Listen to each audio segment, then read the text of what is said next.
नरेंद्र मोदी और बीजेपी बड़ी बड़ी बातें करती हैं नेशनलिज्म के बारे में, कौमियत के बारे में। नरेंद्र मोदी ने कहा था कि खून और पानी एक साथ नहीं बह सकते। मोदी ने कहा बातचीत और आतंकवाद एक साथ नहीं हो सकता। मगर आपने देख लिया कि नरेंद्र मोदी सिर्फ जबानी डायलॉग मारते हैं, लंबी लंबी छोड़ते हैं, और हमारी भारत की क्रिकेट की टीम को नरेंद्र मोदी की सरकार पाकिस्तान से क्रिकेट मैच खेलने की इजाजत देती है। और नरेंद्र मोदी सीमांचल को आके बोलते हैं कि यहां पर बांग्लादेशी हैं। अरे मोदी जी, 65 लाख नाम इलेक्शन कमीशन ने निकलवा दिए, उसमें कौन सा निकला सीमांचल का बांग्लादेशी? बताओ। मोदी और अमित शाह के बोलते यहां पर आबादी बढ़ रही है। अरे आबादी बढ़ रही है तो मोहन भागवत आरएसएस का क्यों पुकार पुकार के बोल रहा 3 बच्चे पैदा करो, 3 बच्चे पैदा करो? मोहन भागवत बोल रहे कि 3 बच्चे पैदा करो। कल तक बीजेपी आरएसएस बोलती थी कि मुसलमान बहुत बच्चे पैदा कर रहे। मैं उस वक्त भी का आज भी कह रहा हूं कि मुसलमानों का टीएफआर रेट सबसे ज्यादा गिरा है, 2.1 पे आ चुका है। मगर मोदी और अमित शाह एक नया सोचा छोड़ रहे हैं, नहीं सीमांचल में घुसपैठी आ गए। अरे कहां है घुसपैठी? अगर घुसपैठी आए तो अमित शाह सो रहे हैं। बीएसएफ आपकी है, मोदी की हुकूमत में घुसपैठी कैसा आ गए? बांग्लादेशी।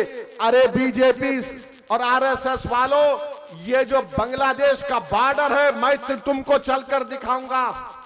भारत की जमीन पर ठहर कर मैं तुमको दिखाऊंगा कि हमारी जमीन के सामने चीन वहां पर एयरपोर्ट बना रहा है, और मोदी चीन का नाम सुनते कि खामोश हो जाते हैं। चीन को कुछ बोलते ही नहीं। चीन के बारे में नाम लो, अब चीन से हाथ मिला लिए। बांग्लादेश में इनकलाब आ गया, हमको खबर नहीं। श्रीलंका में इनकलाब आ गया, हमको खबर नहीं। नेपाल में इनकलाब आ गया, इनको खबर नहीं। आप समझे इनकी क़यादत। नेपाल तो बाजू है, अगर वहां पर कोई छीके तो हमको मालूम होना ना। जनता रोड पे निकल के वहां के वजीर आजम को कपड़े उतार कर मार रही है, मोदी जी को पता ही नहीं है। मगर सीमांचल में घुसपैठी बांग्लादेशी है। वाह मोदी जी, आप सो रहे हैं या जाग रहे हमको पता नहीं।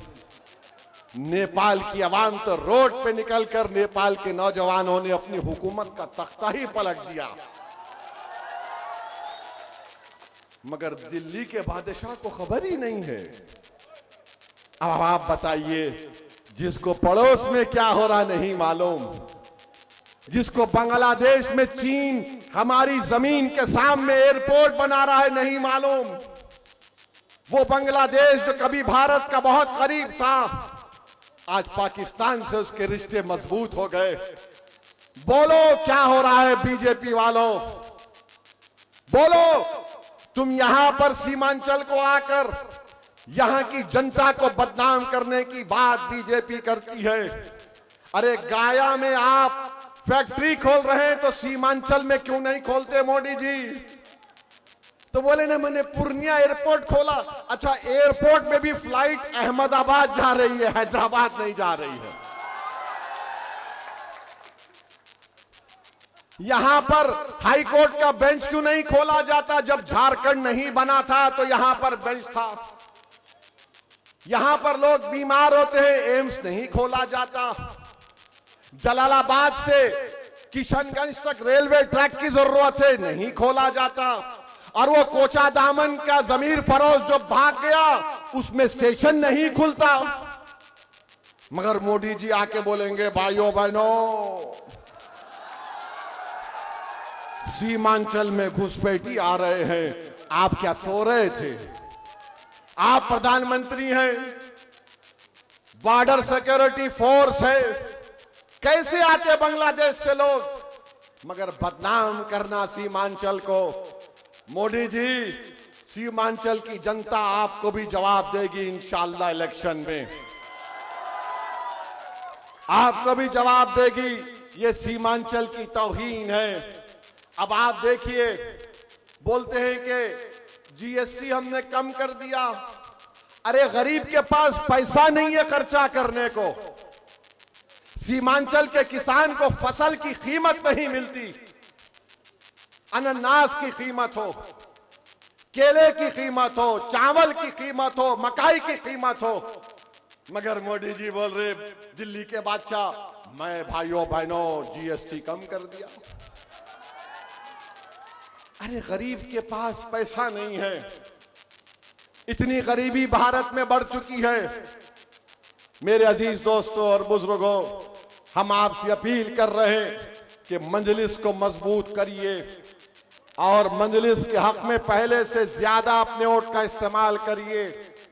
एसआईआर हुआ, एसआईआर जब हुआ तो मैं, अख्तर भाई, हमारे तौसीफ आलम साहब, हम लोग दिल्ली गए, इलेक्शन कमिश्नर साहब से मिले और हमने उनके सामने अख्तर भाई हमने कहा था इलेक्शन कमीशन के चीफ इलेक्शन कमिश्नर को कि साहब बीजेपी हमारे सीमांचल को बोलती है घुसपैठियों का इलाका है, आप ऐसा होने मत दीजिए। तो चीफ इलेक्शन कमिश्नर ने हमारे सामने वादा किया था कि हम ऐसा होने नहीं देंगे, मगर 65 लाख नाम आ गए मोदी जी, कोई घुसपैठी नहीं निकला। आप पहाड़ खोद के भी चूहा नहीं निकाल सके। मेरे अजीज दोस्तों और बुजुर्गों, इस बिहार प्रदेश में 20-22 साल कांग्रेस की सरकार रही, 15 साल राजद की रही, अब 20 साल नीतीश कुमार की सरकार रही। कभी राजद के साथ तो कभी बीजेपी के साथ, तो कभी राजद के साथ तो कभी बीजेपी के साथ। अब नहीं मालूम नीतीश कुमार कल सुबह उठकर किसके साथ चले जाएंगे, मगर इतने साल आप खो चुके हैं। इतनी पार्टीज को आपने वोट दिया, हमारे बुजुर्गों ने दिया, हमारी 2-2, 3-3 पीढ़ियों ने दे दिया, मगर क्या हासिल हुआ बताइए आप। मैं बहादुरगंज के नौजवानों को बता रहा हूं, बिहार में करीब 60% आबादी 25 साल से कम उम्र नौजवानों की है। नौजवानों, ओवैसी, अख्तर उल ईमान तुम्हारी लड़ाई लड़ रहे हैं, क्योंकि कल का दिन, कल का निकलने वाला सूरज तुम्हारा मुस्तकबिल का सूरज होना चाहिए। नौजवानों, हम तुम्हारी लड़ाई लड़ रहे हैं। अब हमारी जिंदगी के दिन कितने बाकी हो हमारा रब जानता है, मगर जितना भी वक्त अल्लाह ने हमको दिया है, हम यही चाहते हैं कि ये 25 साल से कम उम्र के नौजवान लड़के और लड़कियां जो बिहार की आबादी का करीब 60% का हिस्सा है, इनका मुस्तकबिल रोशन हो, ये कुछ हासिल कर सके जिंदगी में। जो इनके बाप दादा ने नाइंसाफी देखी, वो नाइंसाफी ये नौजवान ना देखे। ये हमारी कोशिश है। मैं तुम्हारे सामने हाथ फैलाकर कह रहा हूं कि आप हमारा साथ दो। नौजवानों, तुमने बरसों इन लोगों का साथ दिया, तुम मुझ जैसे एक दीवाने का साथ दो। याद रखो, मैं उन लोगों में नहीं हूं जो तुम्हारा भरोसा लूट कर भाग जाऊंगा। तुम मेरा साथ दो, मैं तुम्हारे साथ जिंदगी भर रहूंगा।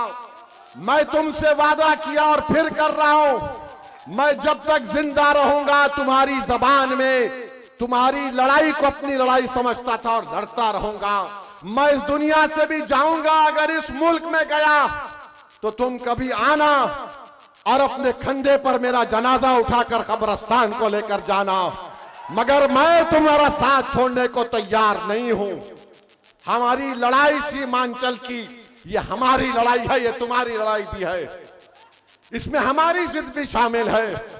बस करना यह है कि जिसको आपने बरसों आजमा लिया, हमको भी थोड़े साल के लिए आजमाओ, थोड़े साल के लिए आजमाओ। जब एक एमएलए अख्तर उल ईमान अपने विधानसभा में 800 करोड़ के काम शुरू करवा सकता है, बाज मुकम्मल भी हो गए। सोचो अगर कोई जज्बे के साथ काम करेगा बहादुरगंज में, लड़ेगा तो इंशाअल्लाह ताला काम होगा। और अगर काम नहीं होगा, मैं आपको बता रहा हूं, हम चक्का जाम कर देंगे नेशनल हाईवे को। काम होना पड़ेगा सीमांचल में। जब पूरी कोशिशें की जाएगी और यह फैसला होगा कि नहीं, ये लोग सुनने वाले नहीं हैं, तो जमहूरी तरीके से जिस तरह चंपारण में महात्मा गांधी ने सत्याग्रह का ऐलान किया था, हम भी ऐलान करेंगे। आओ सीमांचल की जनता, अब सत्याग्रह होगा सीमांचल की डेवलपमेंट के लिए। तो मेरे अजीज दोस्तों और बुजुर्गों, हमको और 2 जलसों में जाना है।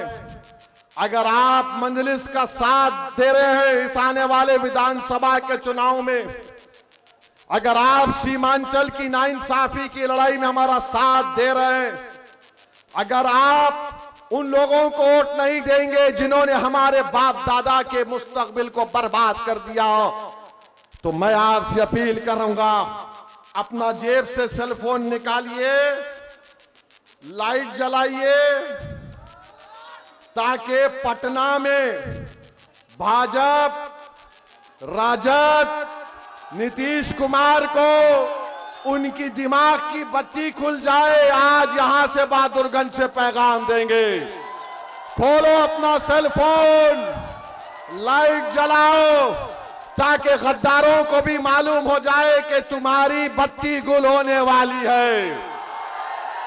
तो लगाओ मेरे साथ, सीमांचल की जनता जिंदाबाद, सीमांचल की जनता जिंदाबाद, सीमांचल की जनता जिंदाबाद, मंजलिस पार्टी जिंदाबाद, मंजलिस पार्टी जिंदाबाद। अस्सलाम वालेकुम व रहमतुल्लाहि व बरकातहू।